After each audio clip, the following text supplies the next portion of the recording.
Olá, sejam todos bem-vindos, que a paz do Mestre Jesus esteja com todos. Meu nome é Tatiana, estamos em mais uma atividade de fluidoterapia dominical do Grupo Espírita Fraternidade. Antes de mais nada, desejo a todos um feliz ano novo, um ano de paz, saúde e prosperidade a todos. Vamos iniciar com a nossa prece, pedindo a Deus, Pai de infinito amor, a Jesus, nosso Mestre, pedindo a espiritualidade amiga, benfeitora, que já se faz presente, que esteja conosco, que nos envolva, que possamos ter compreensão e discernimento para o tema que vamos trabalhar hoje. Que Deus abençoe a todos e que Jesus esteja conosco hoje e sempre. Então vamos lá? Nosso tema hoje está no Evangelho segundo o Espiritismo, no capítulo 2, nos itens 5 e 6, intitulado O Ponto de Vista. Além dessa referência, vamos trabalhar também o livro Pão Nosso, ditado pelo Espírito de Emmanuel, e psicografado por Francisco Cândido Xavier. Primeiro, vamos compreender um pouquinho esse termo, né? Ponto de vista. Eu fui procurar no dicionário e diz lá que, de modo figurado, significa modo como se concebe ou se analisa uma situação específica. É a perspectiva, ou ainda uma opinião própria, um modo particular de entender, julgar ou perceber uma coisa. E o meu primeiro convite, quando falamos através da doutrina, né, sobre a fé raciocinada, né, é deixarmos de lado opiniões ou achismos para analisarmos com clareza e discernimento os ensinamentos de Jesus. Porque este capítulo, capítulo 2 do Evangelho segundo o Espiritismo, é intitulado Meu Reino não é desse mundo.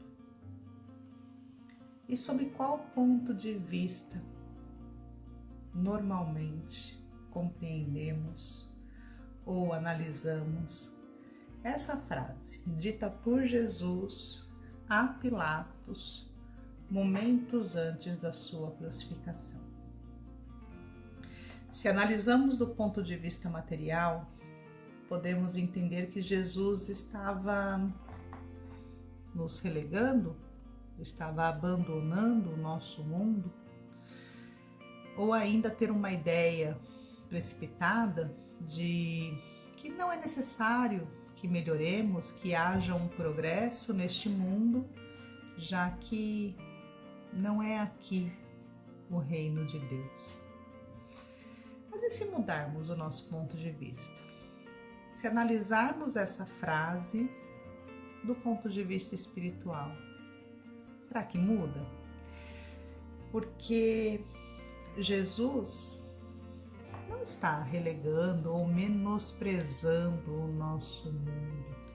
Ele está nos fazendo um alerta de que há uma vida futura, de que há uma vida espiritual.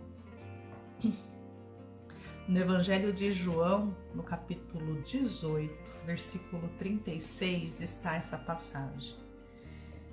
Então diz assim: Jesus respondeu a Pilatos: O meu reino não é deste mundo. Se meu reino fosse deste mundo, pelejariam os meus ministros para que eu não fosse entregue aos judeus. Mas agora o meu reino não é daqui. Um dia será. Sabe por quê? Porque é da lei que a gente progrida, que os nossos espíritos evoluam. Então, um dia será.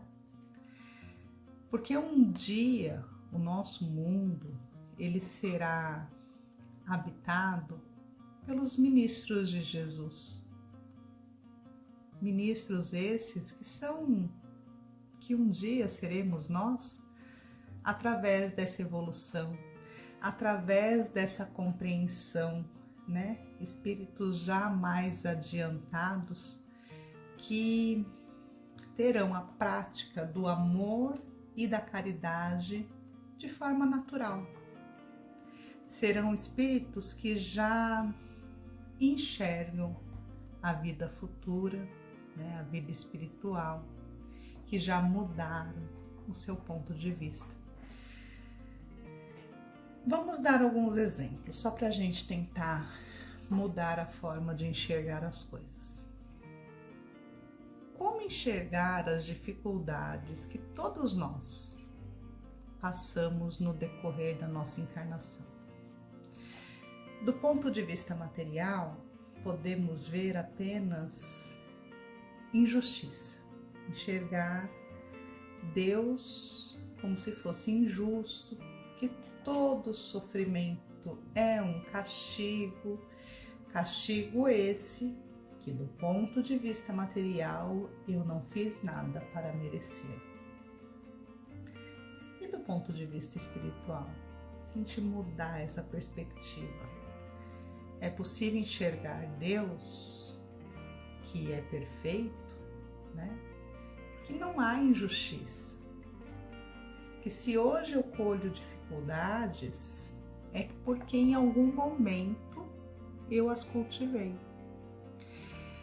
Mas sei também que tudo passa, que não há nada de ruim que seja definitivo e que essas dificuldades servem para que meu espírito progrida, para que aprenda algo, né? Aprenda as virtudes da paciência, da benevolência, que passe a ter mais compreensão, que pratique a caridade, o amor ao próximo. Outro exemplo. Como enxergar um revés financeiro, uma dificuldade financeira? Do ponto de vista material, sem essa compreensão da vida futura, para muitos é o fim de tudo. Para muitos, a única alternativa é tirar a própria vida. Mas e do ponto de vista espiritual? Com essa certeza de que a verdadeira vida é a vida futura, passamos a compreender que os verdadeiros bens são aqueles que a gente cultiva no nosso coração, né, na nossa alma, que quando a gente desencarna, a gente não leva nada de material e que o mais importante nesses reveses, né, nessas dificuldades financeiras, é deixar de lado o orgulho, né, muito enraizado em nós ainda, deixar de lado, aceitar a ajuda daqueles que estão ao nosso redor, que nos amam. Então, devemos ser caridosos, sim, sem dúvida, mas devemos saber aceitar a caridade quando ela é oferecida a nós, deixar de lado o orgulho.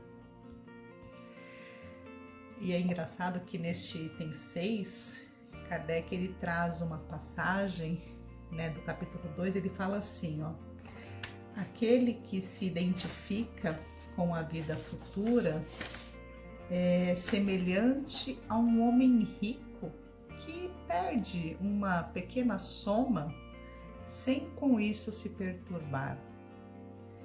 Aquele que concentra seus pensamentos sobre a vida terrestre é como um homem pobre que perde tudo o que possui e se desespera, né? Nada é nosso, o desespero só nos atrapalha. Então, aprender a deixar o orgulho de lado, é uma lição importante. E como enxergar a morte? Do ponto de vista material, deixar tudo que se construiu no decorrer de uma vida, tudo aquilo que foi possível acumular, né? Pode ser um grande sofrimento. Dependendo do grau de apego, é uma tortura, né? E esse sofrimento ele já acontece até antes do desencarne e se prolonga, né, após o desencarne. Já do ponto de vista material, espiritual, é apenas um retorno, é apenas a viagem de volta, né, uma passagem. E que quando se compreende este retorno, ainda encarnados, nos proporciona a oportunidade de progredir, né? Saber que devemos voltar para o mundo espiritual, pelo menos um pouquinho melhores do que quando chegamos aqui. Então, aproveitar esta oportunidade, aproveitar a reencarnação para retornarmos melhores, né? Para a gente amarrar tudo isso que está sendo colocado no livro Pão Nosso, como eu falei, na lição 133, intitulado O Grande Futuro, nós temos um comentário de Emmanuel sobre o versículo que está em João, capítulo 18, versículo 36, quando Jesus disse: "Mas agora o meu reino não é daqui." Então Emmanuel comenta assim: desde os primórdios do cristianismo, observamos aprendizes que se retiram deliberadamente do mundo, alegando que o reino do Senhor não pertence à terra. Ajoelham-se por tempo indeterminado nas casas de oração e acreditam efetuar na fuga a realização da santidade. Muitos cruzam os braços à frente dos serviços de regeneração e, quando interrogados, expressam revolta pelos quadros chocantes que a experiência terrena lhes oferece, reportando-se ao Cristo diante de Pilatos, quando o Mestre asseverou que o seu reino ainda não se instalara nos círculos da luta humana. Vamos mudar o ponto de vista? Emmanuel continua: no entanto, é justo ponderar que o Cristo não deserdou o planeta. A palavra dele não afiançou a negação absoluta da felicidade celeste para a Terra, mas apenas definiu a paisagem então existente, sem esquecer a esperança do porvir. O Mestre esclareceu: mas agora o meu reino não é daqui. Semelhante afirmativa revela-lhe a confiança. Jesus, portanto, não pode endossar a falsa atitude dos operários em desalento, tão só porque a sombra se fez mais densa em torno de problemas transitórios, ou porque as feridas humanas se fazem por vezes dolorosas. Tais ocorrências, muita vez, obedecem à pura ilusão visual. A atividade divina jamais cessa, e justamente no quadro da luta benéfica é que o discípulo esculpirá a própria vitória. E Emmanuel conclui: não nos cabe, pois, a deserção pela atitude contemplativa, e sim avançar confiantemente para o grande futuro.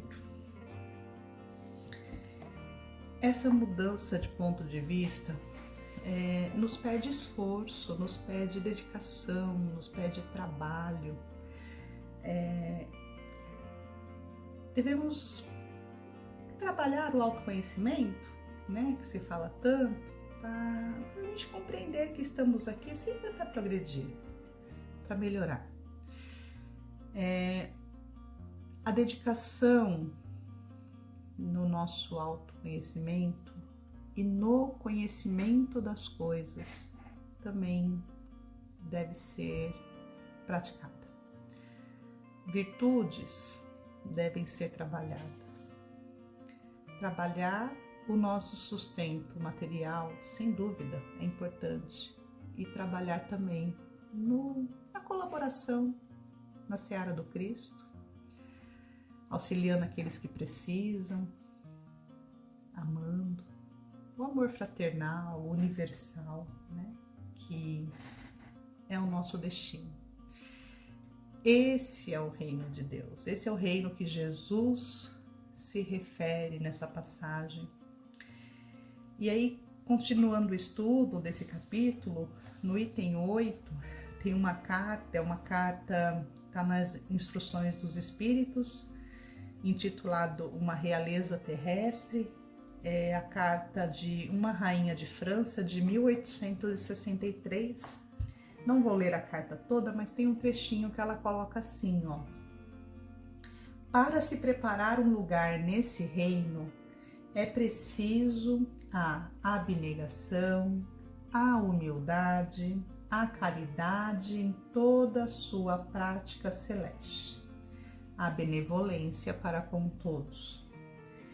Nesse reino, não se vos pergunta o que fostes, que posição ocupastes, mas o bem que haveis feito, as lágrimas que enxugastes.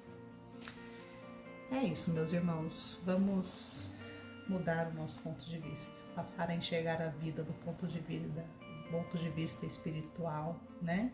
Que é a verdadeira vida, a vida futura. Vamos juntos, caminhando para cooperar que o reino de Deus seja implantado neste mundo, porque é com a evolução dos espíritos que aqui estão encarnados e que aqui ainda reencarnarão, é que a gente vai propiciar, né, a implantação aí deste reino. Então depende da nossa melhora, de todos, para que isto aconteça.